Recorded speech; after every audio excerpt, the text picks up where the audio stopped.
My dear students, आज हम lecture number 63 को डिस्कस करने जा रहे हैं। क्वेश्चन है, let F be a field of characteristic 0 and let a belongs to F if E is splitting field of xn minus a over f, then the Galileo group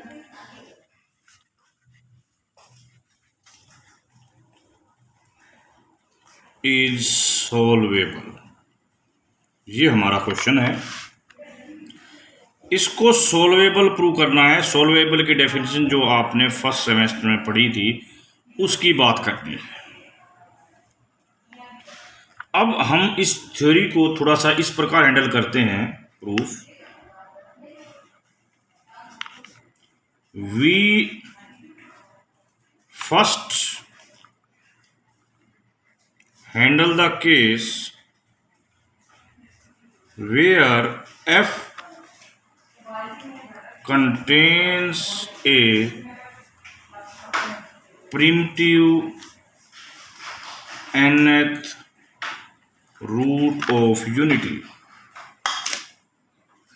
सबसे पहले हम उस केस को डिस्कस करेंगे जब f इसको contain करता है, यानी कि f contain this.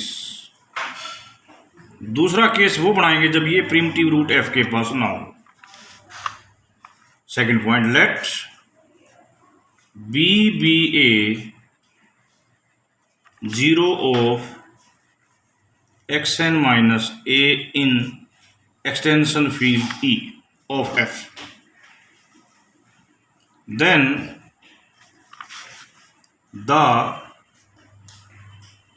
other zeros of x minus a क्या क्या होंगी, which are B W square B W की पावर n माइनस 1। हमें ये प्रूव करना है कि ये सारी बी ई के पास होगी।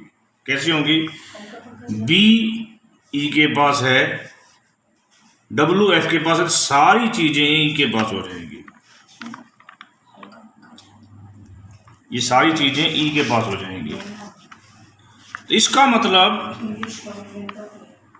जो ये स्प्लिटिंग फील्ड इसकी हम जनरेट करने की कोशिश कर रहे हैं, क्योंकि हमने कहा है स्टेटमेंट में E is splitting field of this. इसका मतलब वैसे तो E ये होगा F बी दिस। अब ये f के पास है, ऑलरेडी आप ये कह चुके हो कि ये जो है भी f के पास है, तो we can write this as this. इसका मतलब देयरफॉर हमारे पास रिजल्ट आ गया E is equal to F B. अब इस केस में जब W F में है, in this case we claim that this Galois group जिसमें E ये है is abelian। जब भी E आप ऐसा बना लेते हो ना, तब ये ग्रुप एबिलियन होगा। ये ग्रुप एबिलियन होगा। To see this observation that any automorphism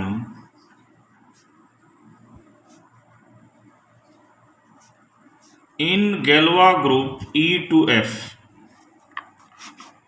जो भी ऑटोमॉर्फिज्म इस ग्रुप में होगी वो उसकी क्या खासियत होगी? वो F के एलिमेंट को तो फिक्स रखेगी। इसका मतलब E में तो दो ही टाइप से एलिमेंट है, F and B। It means this automorphism is completely determined by its action on B। ये automorphism completely action on B पर डिपेंड करेगी। दूसरी बात, also B is zero of X n minus A. B इसका root है। We know that any element of this Galois group sends B to another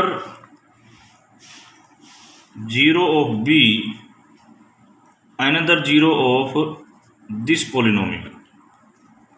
तो इसका मतलब B कहाँ जाएगा जी? B WI में जाएगा फॉर सम I।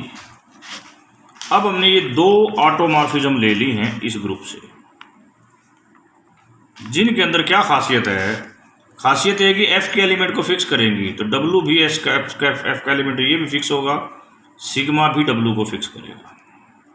और पहले वाली B को B W की पावर I में भेज दी है, दूसरे वाली J में लिख लो, सर दूसरे वाली इसको B को B W की पावर K में भेजती है। तो व्हाट हैपन यदि मैं इसके ऊपर B लगाऊं तो ये B इसको भेजेगी B W J। अब B फिर कहाँ जाएगा इससे? B W K, और W फिक्स है तो W J, तो टोटल में लाया जाएगा B W K plus J।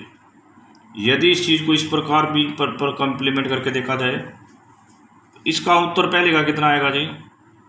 B W K, ये जाएगा ये B W J B W K, वही चीज़ दोबारा आ जाएगी। तो both are same for B, यानी कि दोनों सेम इमेज देंगे फॉर B। अब यदि हम ये इमेज किसी F के एलिमेंट के लिए लेते तो, और हम चेक कर सकते हैं ये दोनों इसके लिए लैम्डा देंगे for all lambda belongs to F, ये दोनों भी इसके लिए लैम्डा देंगे। इसका मतलब ये ऑलवेज इक्वल है। ऑलवेज इक्वल होने का मतलब इसने क्या शो कर दिया? इसने शो कर दिया देयरफॉर कि ये ग्रुप एबिलियन होगा। आगे भी इस बात को आप ध्यान रखें। ओके, ये केस जब था जब आपने इस एलिमेंट को F में लिया था। Now suppose that F does not contain a primitive nth root of unity। यदि NF इसको ओमेगा को कंटेन नहीं करता, ठीक है। ओमेगा क्या है? nth primitive root of unity. Let B be a zero of this in extension field E of F। Okay, एक बात है, यदि A 0 होता तो ये ट्रिवियल बनता। द केस इज ट्रिवियल, जिसको हम डिस्कस नहीं कर रहे, ठीक है। ओके, यदि ये 0 नहीं है, if A is not equal to 0, तो वी में assume that B is not equal to 0। यदि B 0 नहीं है तो omega B is also root of this। Okay, अच्छा, E जो है वो स्प्लिटिंग फील्ड बनी है, इसका मतलब जो B भी है और WB भी है, दोनों के दोनों E के पास होंगे, ठीक है। ये दोनों B के पास E के पास होंगे। E इज ए फील्ड ना ये जीरो है ना ये जीरो, इसका मतलब इन दोनों को डिवाइड करने पर जो एलिमेंट आएगा वो भी ई के पास होगा। This implies omega belongs to E, omega भी ई के पास होगा। ठीक है, अब ये जो फील्ड है ये फील्ड ई के अंदर कंटेन करेगी। This field is contained in E, और ये जो फील्ड होती है ये स्प्लिटिंग फील्ड होती है x की पावर n-1 की, और यहाँ पर ये स्प्लिटिंग फील्ड दे रखी है x की n-1 की। दोनों में बातों में थोड़ा सा फर्क है। ओके, अब 2 मिनट के लिए हम इसके ऊपर आ रहे हैं। Now our study comes to Galois group this. ठीक है, थोड़ी देर पहले बताया था एक एलिमेंट से जब जनरेट किया था हमने, पहले वाले केस में भी इसको एबिलियन प्रूव करते हैं, यहाँ भी एबिलियन प्रूव करना है। तरीका वही है, फाई और दिस, ये 2 एलिमेंट ले लिए इस ग्रुप से।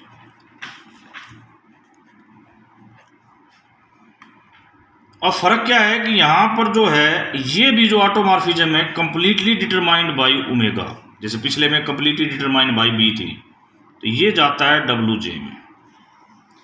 ठीक है, और ये जाता है WK में। हाँ, F के एलिमेंट को ये भी फिक्स रखेगी और सिग्मा भी फिक्स रखेगा, बोथ फिक्स है। यहां से आप ये प्रूव कर सकते हो जैसे पिछले में किया कि दोनों सेम होंगे, इसको मैं आपके लिए छोड़ रहा हूं। तो ultimately we get that this group is abelian group. आपने दोनों केसों में एबिलियन की बात की। फर्क क्या है? फर्क है पहला केस जिसमें ओमेगा एफ में था, दूसरा केस जिसमें ओमेगा एफ में नहीं था। अब हम अगले इसी केस की ओर बात करना चाह रहे हैं। अब यहां पर ई जो है इसकी स्प्लिटिंग फील्ड है, ई इसकी स्प्लिटिंग फील्ड है, स्टार्टिंग में ओवर एफ दे रखी है। अब हम इसको लिख रहे हैं over F W. E F के अंदर इसकी स्प्लिटिंग फील्ड, तो ई इसके ओवर भी इसकी स्प्लिटिंग फील्ड बनेगी। ओके, एंड इस फील्ड की क्या खासियत है? Contains a primitive nth root of unity. ये f की एक्सटेंशन जो nth प्रिमिटिव रूट को रखती है। यदि हम पहले वाले केस को कंसीडर करें, we know from the first case से हमें क्या पता लगता है? फर्स्ट केस से क्या पता लगता है वो सुन लीजिए। ये ग्रुप एबिलियन होगा।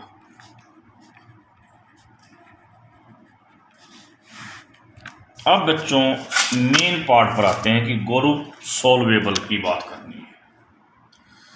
जब आपने इसको कह दिया था कि ये एबिलियन है, इसका मतलब आपने इसको सॉल्वेबल वहीं प्रूव कर दिया था, हमारे कहने की जरूरत नहीं।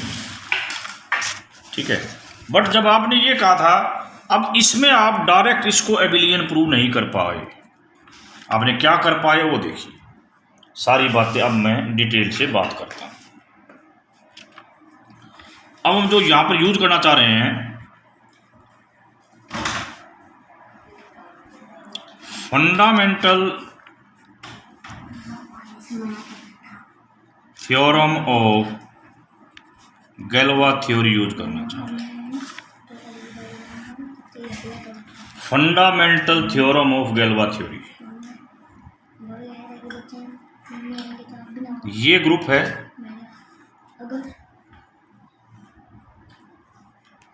ये ग्रुप है जो आपको गिवन था। This group is given. बच्चों अब इसमें हमें नॉर्मल एक्सटेंशन की थ्योरी की बात करनी है।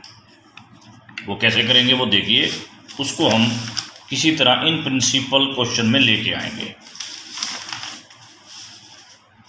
आपको जब क्वेश्चन की स्टार्टिंग दे रखी है तब आपको एक वर्ड कहा गया है, E is minimal splitting field है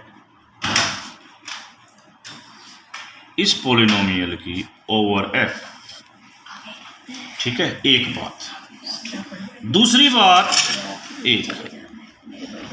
इस ई की एक्सटेंशन की degree less than equal to n होगी, इससे ज़्यादा नहीं हो सकती इस डिग्री। तो ये बात यहाँ से ये भी आ गई कि E is algebraic extension of F. दोनों बातें मिलकर हमें ये कहती हैं कि this E is normal extension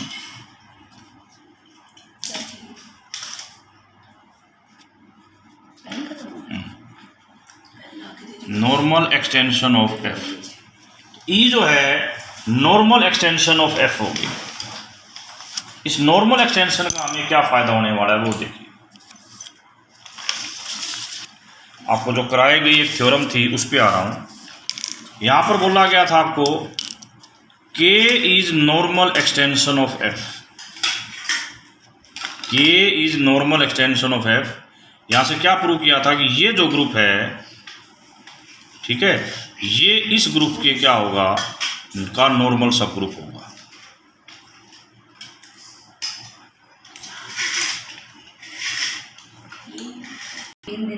अगली बात सुनिए जो अभी इम्पोर्टेंट है, मैं उसको भी ये में लाना चाह रहा हूँ।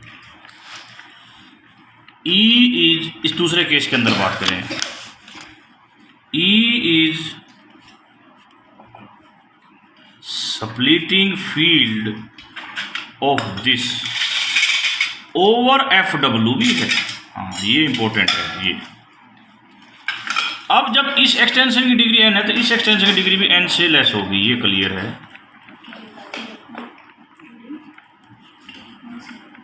इसका मतलब ये अलजेब्रिक एक्सटेंशन बनेगी।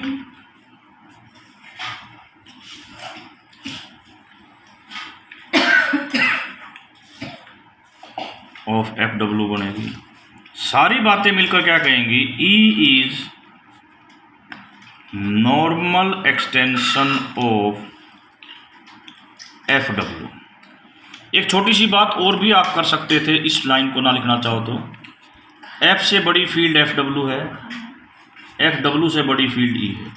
यदि ये इसकी स्प्लिट नॉर्मल एक्सटेंशन है तो ये भी इसकी नॉर्मल एक्सटेंशन है। मेन इंपॉर्टेंट बात थी नॉर्मल एक्सटेंशन। अब हम इसको इससे कंपेयर कर रहे हैं। के is normal extension of F, इसके लिख रहे हो F W is normal extension of F. आगे वर्ड क्या लिखा आपने, इफ एंड ओनली इफ ये गैलवा ग्रुप, कौन सा गैलवा ग्रुप, ई बाई, अब के की जगह लिखा हुआ ना एफ डब्ल्यू, इज नॉर्मल सब ग्रुप ऑफ दिस।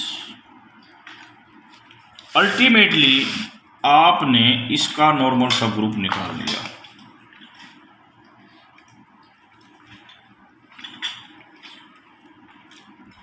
ये ग्रुप एबिलियन ग्रुप है, मैंने यहां ले लिया ई।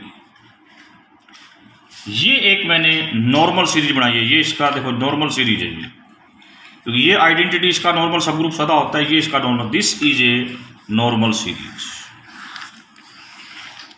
क्या मिल गई है, this is a normal series, पहला स्टेप। अब बात करनी है कि सोल्वेबल कैसे है। सोल्वेबल,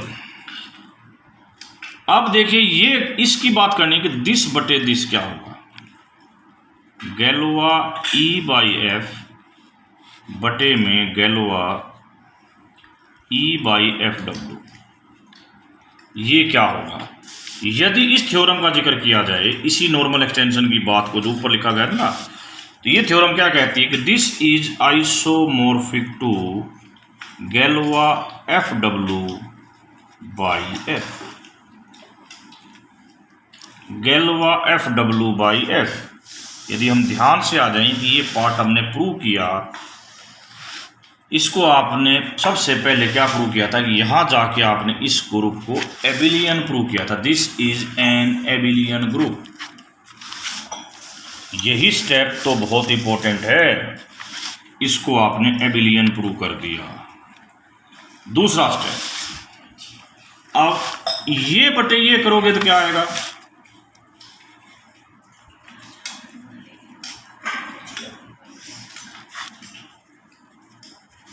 ये इसके आइसोमॉर्फिक होगा। इसको भी आप ऑलरेडी क्या प्रूव कर चुके हो, एबिलियन प्रूव कर चुके हो फर्स्ट केस से, ये भी एबिलियन। तो इसका मतलब ये एक नॉर्मल सीरीज है। This group by this group is, this group by this group is एबिलियन, this group by this group is एबिलियन। ठीक है, इसका मतलब क्या हो गया कि ये जो नॉर्मल सीरीज प्रूव करती है ये ग्रुप सॉल्वेबल है, और यही हमारा इस क्वेश्चन का मकसद था।